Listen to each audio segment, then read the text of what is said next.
सुनाओ, जूता सस्ता हो गया और जूता का इस्तेमाल करने लगी जनता। खदेड़ा हो रहा है और 10 मार्च को खेला होगा।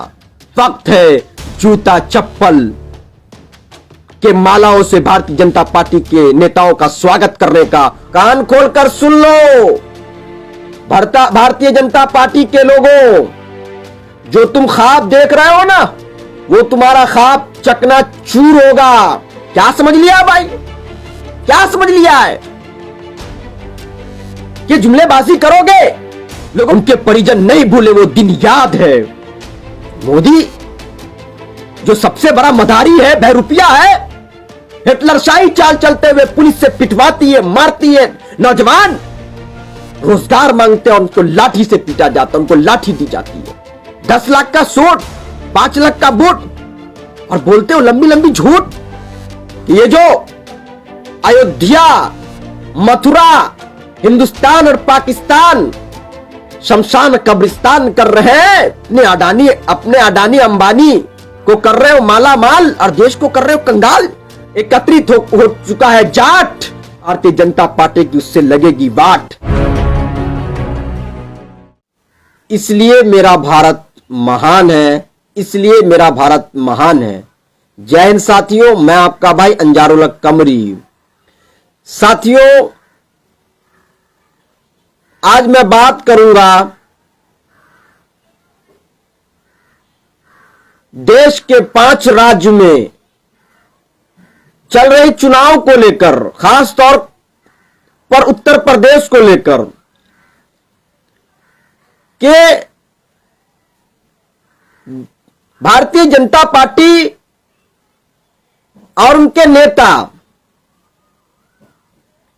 हमेशा की तरह इस बार भी मुद्दों पर बात उनके नेता नहीं कर रहे हैं। भारतीय जनता पार्टी के शिक्षा पर बात नहीं कर रहे हैं, स्वास्थ्य पर बात नहीं कर रहे हैं, रोजगार पर बात नहीं कर रहे हैं। क्या कर रहे हैं? मंदिर, मस्जिद, हिंदू, मुसलमान, हिंदुस्तान, पाकिस्तान, कब्रिस्तान, शमशान पर बात कर रहे हैं। जनता उब चुकी है, परेशान हो चुकी है पूरी तरह से भारतीय जनता पार्टी के जुमलेबाजी और लफ्जाजी को सुनकर, उनके नफरती विचार को देखकर, उनके गलत रवैये को देखकर भारतीय जनता पार्टी हमेशा की तरह इस बार भी लोगों ध्रुवीकरण कर लोगों को लुभाने की कोशिश कर रही है और सोच रहे हैं भारतीय जनता पार्टी के लोग कि हम उत्तर प्रदेश समेत अन्य राज्य में भी अपनी सरकार बना लेंगे और लोग हिंदू मुसलमान में उलझकर रह जाएंगे। लेकिन कान खोलकर सुन लो भारतीय जनता पार्टी के लोगों, जो तुम ख्वाब देख रहे हो ना, वो तुम्हारा ख्वाब चकनाचूर होगा और तुम सत्ता से बेदखल होगे। तुम्हें सत्ता गंवानी पड़ेगी, क्योंकि जिस जुमलेबाजी के तहत तुमने सरकार बनाई थी उत्तर प्रदेश में, वो जुमला अब नहीं चलने वाला है। जनता तुम सबका हिसाब लेगी और तुम्हें सबक सिखाएगी।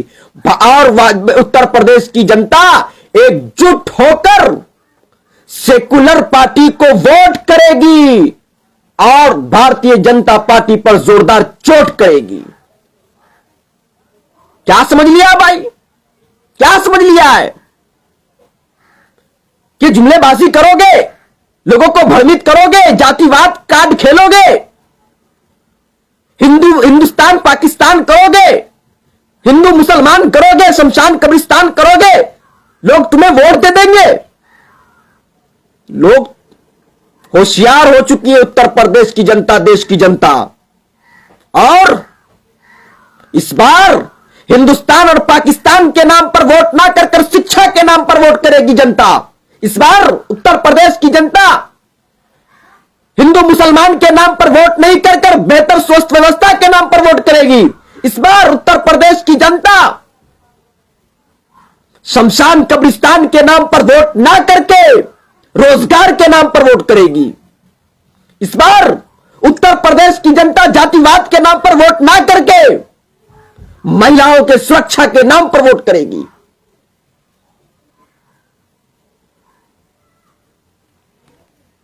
क्योंकि 5 सालों में योगी आदित्यनाथ के गलत कार्य काज और उनके विफलता, उनकी नाकामियों को देख चुकी जनता कि योगी आदित्यनाथ की नाकामी विफलता के कारण उत्तर प्रदेश के लोग ऑक्सीजन की कमी से तड़प तड़प कर मर गए और मरने के बाद उनको अंतिम संस्कार तक सही से नसीब नहीं हुआ, जिसके कारण उनकी लाश को गंगा में बहा दिया गया। वो दिन उनके परिजन नहीं भूले, वो दिन याद है और हिसाब किताब करेगी इस इलेक्शन में उत्तर प्रदेश की जनता। मोदी जो सबसे बड़ा मदारी है, बहरूपिया है, वो क्या रोजगार के नाम पर लंबा लंबा भाषण दे रहे थे, लंबी लंबी बातें कर रहे थे। कहते थे प्रतिवर्ष हर साल 2 करोड़ लोगों को रोजगार देंगे, लेकिन सब जानता है कि 2 करोड़ का 1 करोड़ लोगों को रोजगार तो नहीं दिया, बल्कि जो रोजगार से जुड़े थे उनके रोजगार को छीनने का काम किया अगर किसी ने, तो भारतीय जनता पार्टी की सरकार ने की है। लोगों को बेरोजगार कर लोगों को पूरी तरह से सड़कों पर ला दिया। और रोजगार के लिए जब देश का युवा नौजवान सड़क पर उतरता है, तो भारतीय जनता पार्टी अपने पुलिसिया कार्रवाई से तानाशाही रवैया इख्तियार करते हुए, हिटलरशाही चाल चलते हुए पुलिस से पिटवाती है, मारती है। नौजवान रोजगार मांगते हैं, उनको लाठी से पीटा जाता है, उनको लाठी दी जाती है, जो कहीं ना कहीं निंदनीय है। और सोचने पर मजबूर होना पड़ता है कि आखिर हमारा देश कहां जा रहा है, किस ओर जा रहा है। कि मोदी जो देश का प्रधानमंत्री है, वो कह रहा था कि हम विश्व गुरु बनाएंगे। अरे विश्व गुरु, डिजिटल इंडिया के नाम पर पूरे हिंदुस्तान को डेंजर इंडिया बना दिया, जिस इंडिया में महिलाएं सुरक्षित बिल्कुल भी नहीं है। युवा बेरोजगारी के कारण आत्महत्या कर रहा है, रोजगार देने में पूरी तरह से विफल है, और जो लोग रोजगार से जुड़े थे उनका रोजगार छीनने का काम किया है। बजट पेश किया गया, क्या फायदा हुआ नौजवानों को उससे? उसमें क्या फायदा है नौजवानों के लिए, क्या फायदा है किसानों के लिए, क्या फायदा है महिलाओं के लिए, क्या फायदा है बेरोजगारों के लिए? लॉलीपॉप की तरह बजट थमाने का काम करते हैं आप देशवासियों को। मोदी जी अपने अडानी अंबानी को कर रहे हो माला माल और देश को कर रहे हो कंगाल।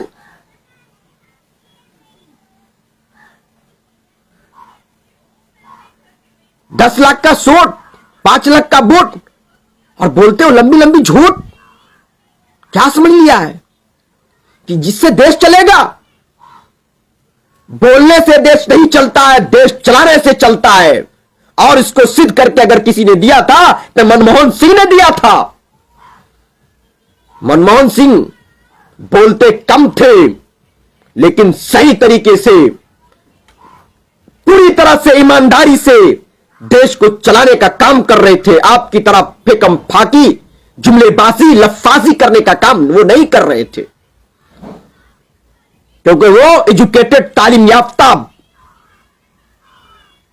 व्यक्ति थे और वो बुद्धिजीवी थे। आपकी तरह टेलीप्रॉम्प्टर से देखकर भाषण देने वाले भाषणजीवी नहीं थे। इसलिए मैं उत्तर प्रदेश की जनता से कहूंगा कि ये जो अयोध्या, मथुरा, हिंदुस्तान और पाकिस्तान शमशान कब्रिस्तान कर रहे हैं, उन धर्मवादी पर, जातिवादी के कार्ड खेलने वाले नेताओं पर जोरदार चोट करिए, उनको सबक सिखाइए। तस्वीरें तो आ रही है, सुनाओ जूता सस्ता हो गया और जूता का इस्तेमाल करने लगी है जनता, खदेड़ा हो रहा है। और 10 मार्च को खेला होगा और एक नई सरकार उत्तर प्रदेश में कहीं ना कहीं बनेगी और बोरिया बिस्तर समेटकर भारतीय जनता पार्टी के लोगों को उत्तर प्रदेश से जाना होगा, क्योंकि उत्तर प्रदेश की जनता जानती है, समझदार है कि उत्तर प्रदेश वीर अब्दुल हमीद की भूमि है, जो जहां के लोग सबक सिखाना जानते हैं, जहां के लोग ने स्वतंत्रता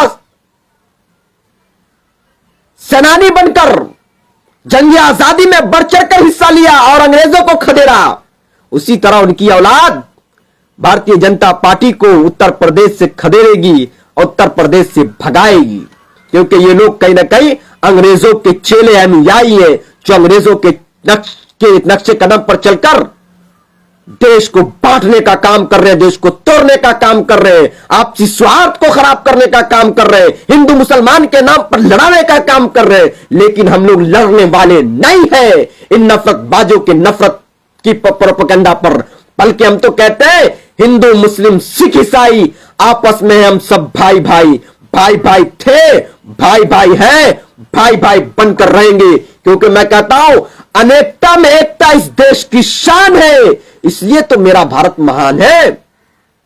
और मैं कहता हूं दुआ करो मेरा भारत फिर से महान बने, दुआ करो मेरा भारत फिर से महान बने।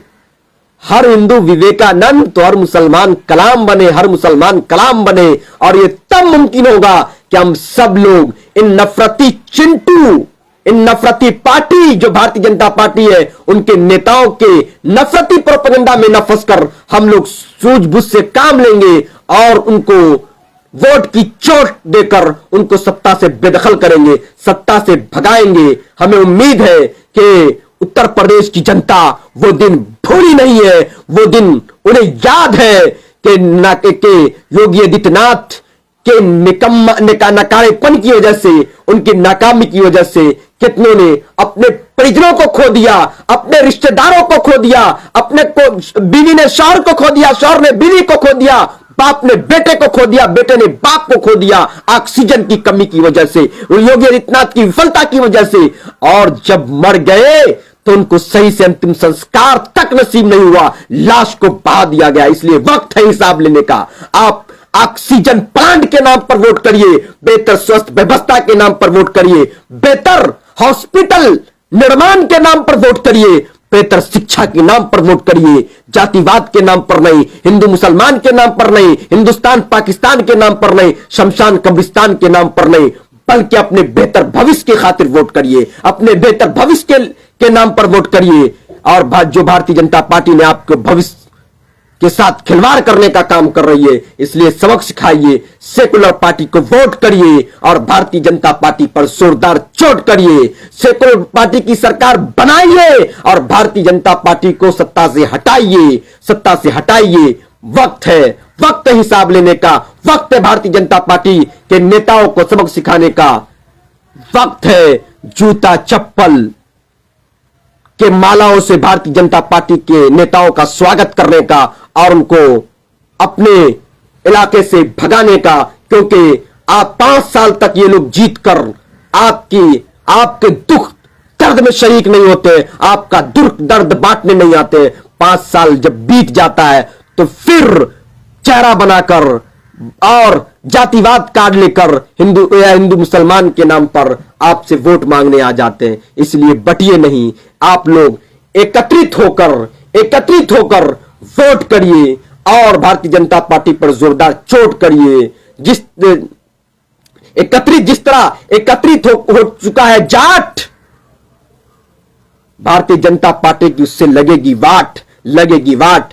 और भारतीय जनता पार्टी को बुढ़िया बिस्तर समेटकर उत्तर प्रदेश से भागना होगा, उत्तर प्रदेश से हटना होगा, कुर्सी छोड़नी पड़ेगी और कुर्सी गंवानी पड़ेगी, क्योंकि उत्तर प्रदेश की जनता योगी आदित्यनाथ को कुर्सी पर बैठाना जानती है, तो कुर्सी से अपने वोट की ताकत से कुर्सी से हटाना भी जानती है, और इस बार कुर्सी से हटाएगी और एक नई सरकार बनाएगी। जय हिंद, जय भारत, जय संविधान, इनकलाब जिंदाबाद, भारत जिंदाबाद, संविधान जिंदाबाद।